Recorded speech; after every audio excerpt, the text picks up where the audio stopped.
Demand has never been higher for these racks and racks of powerful servers feeding the internet's insatiable appetite for computing in the cloud. The reality is that the cloud is not up there somewhere. It's right here. We are in it. You're in the middle of the cloud as we speak. And data centers like this can't ever stop. Streaming, social media, photo storage, and more recently, and requiring much more data, training and running chatbots like OpenAI's ChatGPT, Google's Gemini, and Microsoft's Copilot. And you can feel the heat coming off of these. Thanks to the generative AI race, data centers like this are springing up as quickly as companies like Vantage can build them. And that means demand for power to run them and cool them is through the roof too.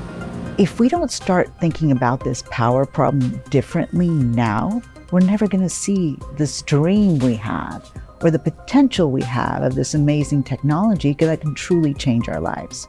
One ChatGPT query takes nearly 10 times as much energy as a typical Google search, and as much energy as keeping a 5-watt LED bulb on for an hour. Generating an AI image can use as much power as charging your smartphone. Hyperscalers building data centers to accommodate AI have seen emissions skyrocket. And this problem isn't new. Estimates way back in 2019 found training one large language model produced as much CO2 as the entire lifetime of 5 gas-powered cars.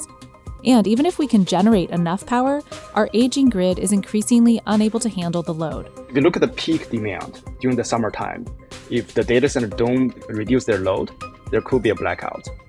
With the looming question of whether we'll have enough power for the widespread adoption of generative AI, CNBC visited a data center in Silicon Valley to see those massive compute loads firsthand, and talk to those at the center of the problem to find out what can be done.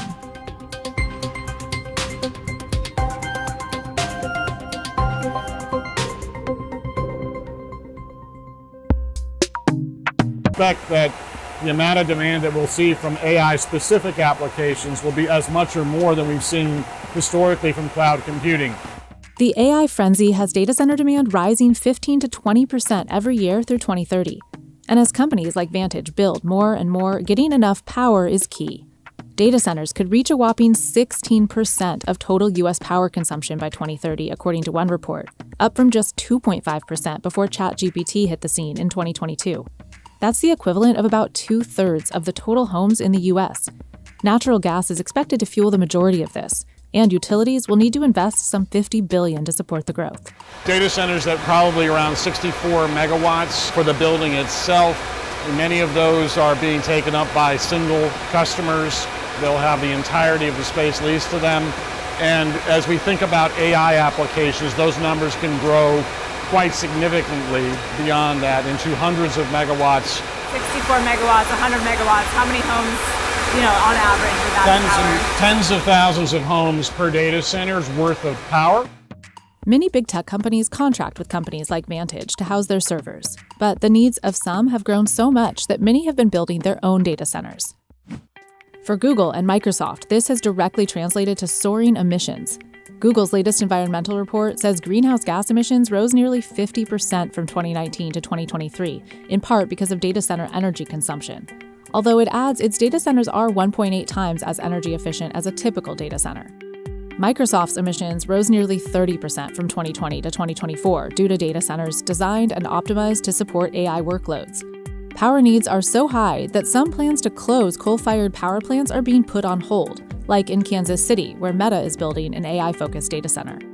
The problem is, AI is projected to withdraw more water annually by 2027 than 4 times all of Denmark. Everybody's worried about AI being energy intensive.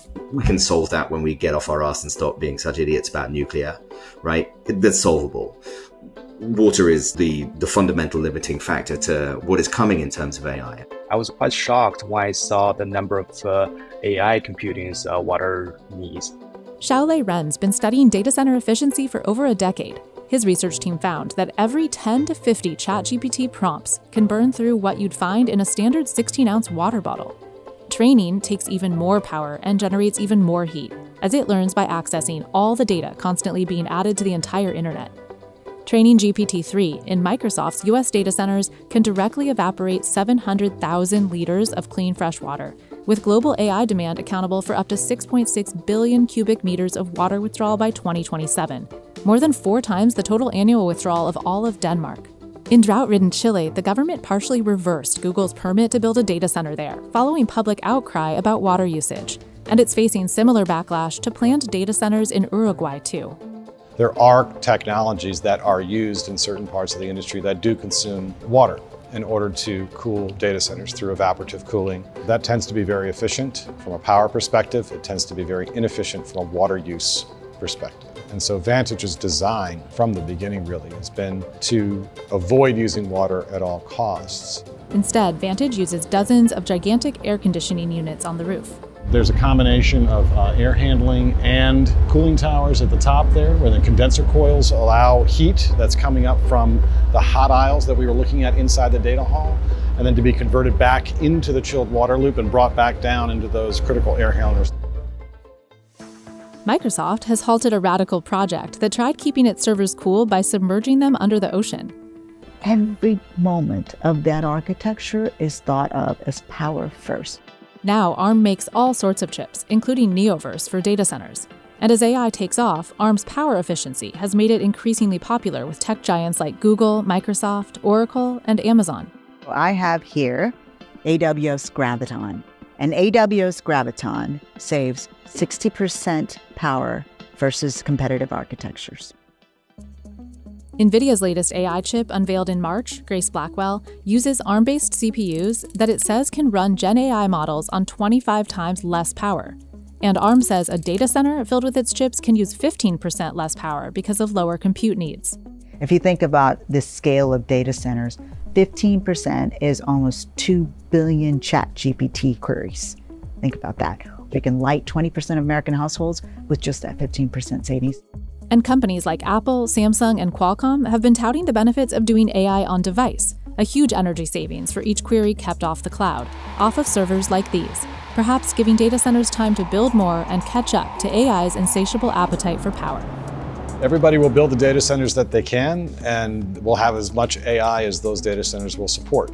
And it may be less than what people aspire to, but ultimately, there's a lot of people working on finding ways to unthrottle some of those supply constraints, but definitely a lot of growth ahead in this industry.